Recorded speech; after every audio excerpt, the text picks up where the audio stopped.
Okay, it was not me. Now, let me start with my main intervention. And let me also start, ladies and gentlemen, with an unusual presumption that most of you probably would watch the Games of Thrones, this famous series, and most of you would remember as well that during this series a phrase, "winter is coming," was again and again mentioned by people there, which was a warning which I would like to use today for Europe, because the situation in Europe resembles what was happening in this series, where 7 kingdoms were fighting with each other, and they were not really vigilant enough. They were not aware of a real danger which is behind the wall, as some of you might recall. And what it really means, this winter is coming phrase, I would like to elaborate a little bit today based on first outlining some trends, some mega trends, I would say, which are critically important for the development of our European strategy, how to cope with those trends as well. And first trend is related with the change to Pax Americana system. Pax Americana was actually with us for last 7 or 8 decades, and in particular after the collapse of the Soviet Union and the Solidarity movement, which contributed to the collapse of the Soviet Union, the unipolar world with the United States as hegemon was the main dominant power, and this was the main feature of the global system. So now it is coming to an end. Now there is a new order, bipolar or multipolar order, with China as a growing power. And to say that China is actually challenging the hegemony of the United States is to say nothing at all, because it's so obvious that everybody, and the European Union in particular, has to align its policy vis-à-vis this new trend. The second mega trend is free trade, which is losing to protectionism. Free trade was the main feature of international system after the Second World War. General agreements on tariff and trades. Then Uruguay rounds of GATT. Then World Trade Organization. And we lived throughout our adult life in a paradigm Honorable members of free trade. Now this free trade is changing, and protectionism is actually more and more important feature, and global powers are stepping onto the path of protectionism, and Europe needs to find its appropriate response to this global trend. The third one is degradation and atrophy of global capitalism. Some would say that we have a capitalism of platforms, like Nick Strzelniczek, or before him. There was a very interesting book which I would recommend to all of you, written by the former Secretary of Labor under the Clinton administration, Robert Reich, Saving Capitalism for the Many, Not the Few. Capitalism of digital platforms. And we see more and more that this kind of trend, this kind of mega trend is pervasive, is actually intervening with every feature of our life, and gathering data, which is the new oil of the 21st century, is more and more important for functioning of all our economies. And these global monopolistic powers, based on platforms, are the new structure and the new name of the game in town, so to say. The fourth trend, which we feel very strongly in Europe, we feel the hot breath of this trend on our neck, is the migration, the great migration of peoples, the new great migration of peoples. 1.4 billion people in Africa, 300 million people in the Middle East, and most of them would like to live in Europe. Most of them would like to move to Europe. So we have to find appropriate response to this mega challenge, which was not seen before for last number of decades, or even more centuries, we might say. The fifth trend is the technological revolution and the future of work. And I believe that technology and robotics, automation, digitalization, and artificial intelligence in particular will fundamentally change the rules of the labor market. And in particular, with all the challenges of the nowadays, demography, aging population, we have to take this bull by the horns, and we need to know that this is a very, very challenging topic, but at the same time, we can take this as an opportunity. For instance, and I won't dwell too deeply into this topic, but Bill Gates quite recently proposed a robot income tax on top of corporate income tax, which is a very well-known taxation model, on top of personal income tax. He proposed a robot income tax. And I think it's worth at least considering this new world which is coming on us with the whole automation and robotization and artificial intelligence, machine learning, Internet of Things, and also and stuff like this. And the last mega trend which creates an environment around us is the era of conflicts. Right now we have 50 wars all over the globe, the highest number since the Second World War. And in Poland, we know it all too well with the Russian aggression on Ukraine, how dangerous it can be. And now, how is Europe coping with those 6 trends? How is Europe going to respond on those great challenges? In many ways, Europe resembles Jason Bourne. Many of you probably remember this famous movie.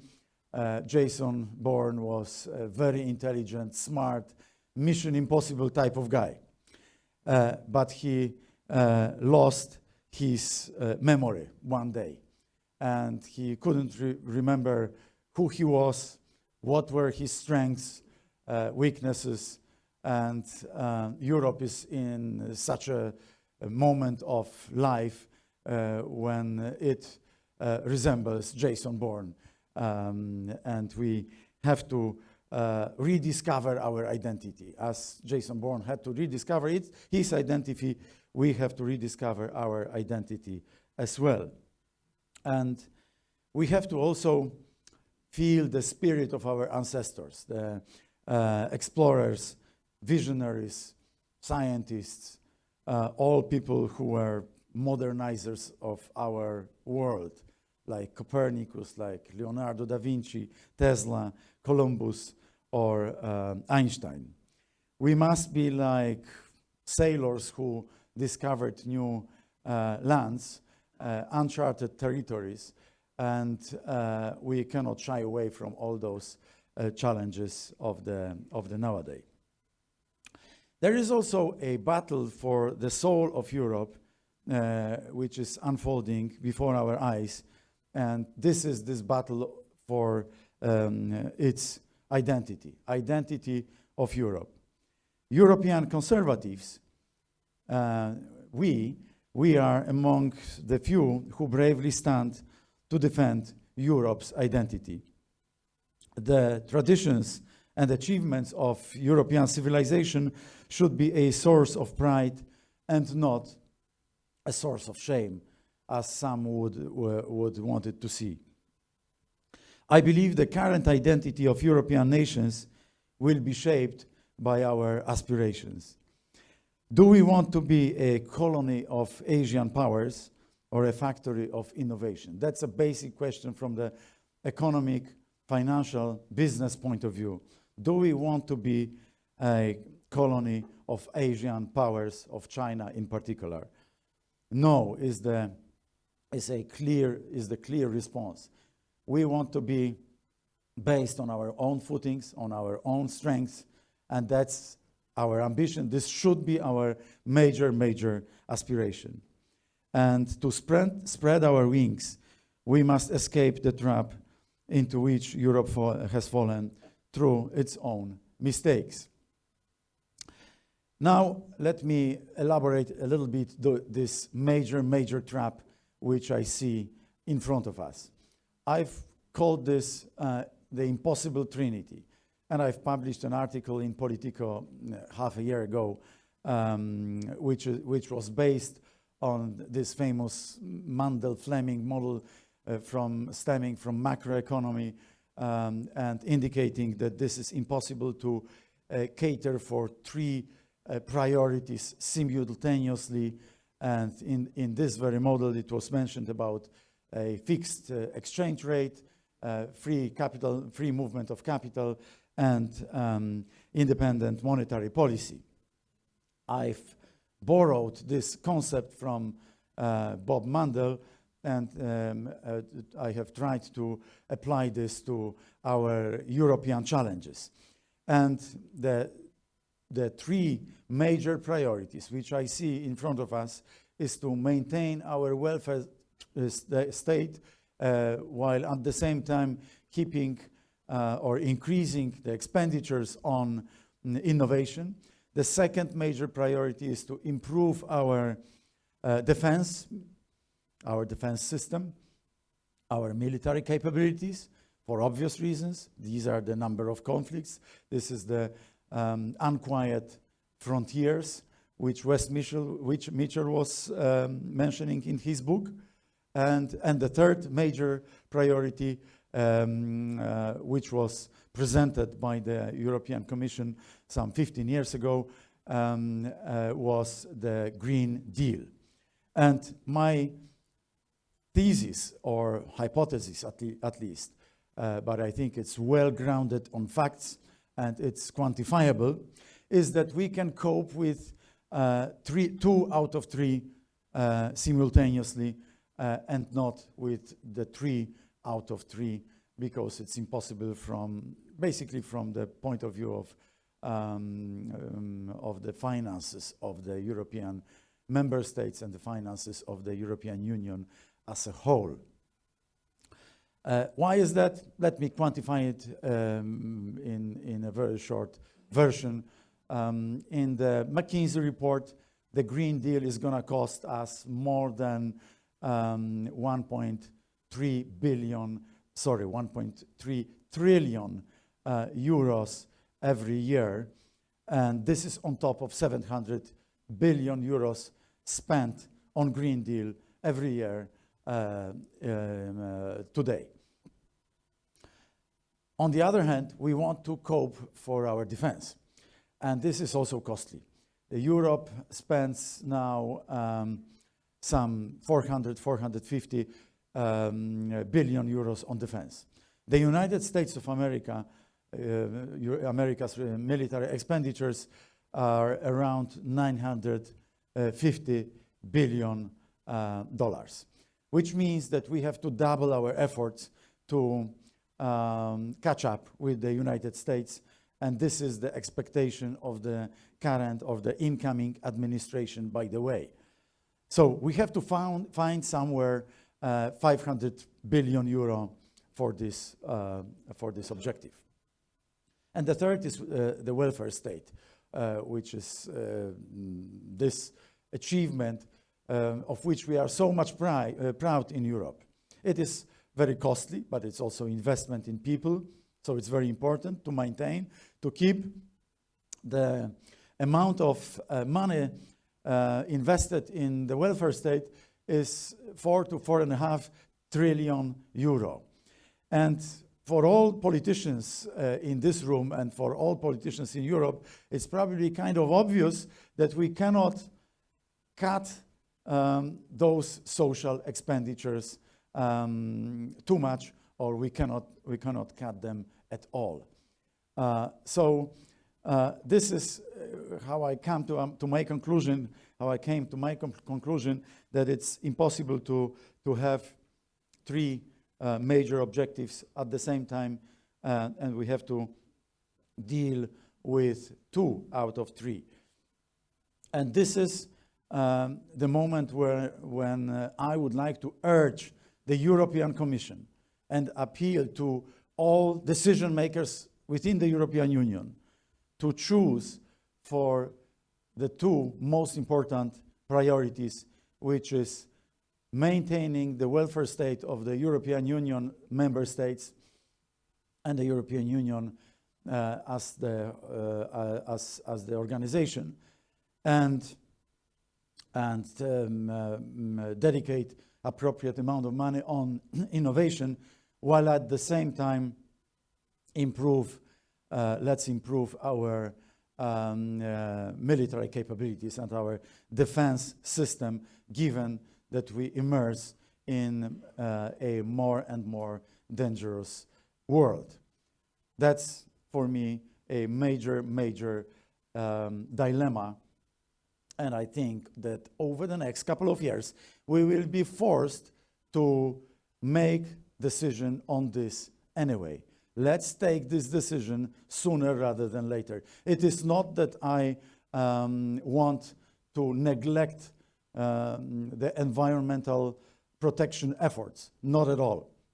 But we cannot lead to the carbon leakage, to elimination of all our industries, because we want to reduce the CO2 emissions by X, which is negligible in the overall global context, because at the same time in China and in India and in other places around the globe, coal power plants are going to be open, and they are in operation, and they are responsible for much higher emissions, CO2 emissions than the reduction which is being made with great efforts across the European Union member states. So that's my, I hope it's not voice crying in the wilderness. It needs to be a strong voice from Warsaw, from the ECR conference to the European Commission to really prioritize. And I think that we also realized first signals of understanding that we have to choose amongst those priorities. Let me mention about one important signal. This is the report presented by my colleague, Mario Draghi. The name of the report is The Future of the European Competitiveness. And Mario Draghi mentioned the European Green Deal only once in his major part of the report, which is by itself signum temporis. And I think that more and more the European elites understand that it's impossible within this trinity, which I mentioned, to keep the 3 simultaneously. By the way, I don't want to criticize the report too much, but I will mention to you one feature of this report, one element of this report which I view completely unrealistic. And this is the assumption that the European Union has to find somewhere 800 billion euro every year to keep up our innovation, to catch up with the United States, with China, to invest in all sorts of different policies, including the green policy. And I can tell you it's impossible. In the current structure of the European Union, it's simply impossible. In 2020, I recall the 5 days negotiations in July, and then October, and then December, around the Recovery and Resilience Fund. And this was 750 billion euro dedicated for 7 years. And it was a nightmare. So now it's hard to imagine that with a deteriorated financial situation, with higher budget deficits, with higher public debt, any member state, in particular of the frugal group, can agree on 7 times bigger financial effort to cater for the priorities outlined in the report by Mario Draghi. Now, the specter of federalization. Nation states today are in a trap because, on the one hand, we have to create alliances to cater for to cope with the challenges and to cater for our objectives. On the other hand, we want to preserve our independence, our sovereignty. And this is also the situation in Europe. And my political camp, and I would hope that most of Poland and most of Poles would never agree on centralization, on further centralization of powers. And what is happening right now is we already view as a kind of usurpation of powers by the European Commission. It should not be continued. It should be reversed. We cannot agree on further transfer of powers to the European Union, to the European Commission, and to the European Parliament, because this would mean that we go actually towards a decline of the European Union. That would be my suggestion. So we need a Europe strong through the strength of nation states, and not a Europe built on their ruins, on the ruins of nation states. What kind of tensions are right now happening because of because of this those attempts by the European Commission to grab even more power to the center? You can realize, you can observe, looking around, what is happening in France, what's happening in Italy, in Poland, in Germany as well, and in many other member states as well. So defending our identity does not end with the fight for our values.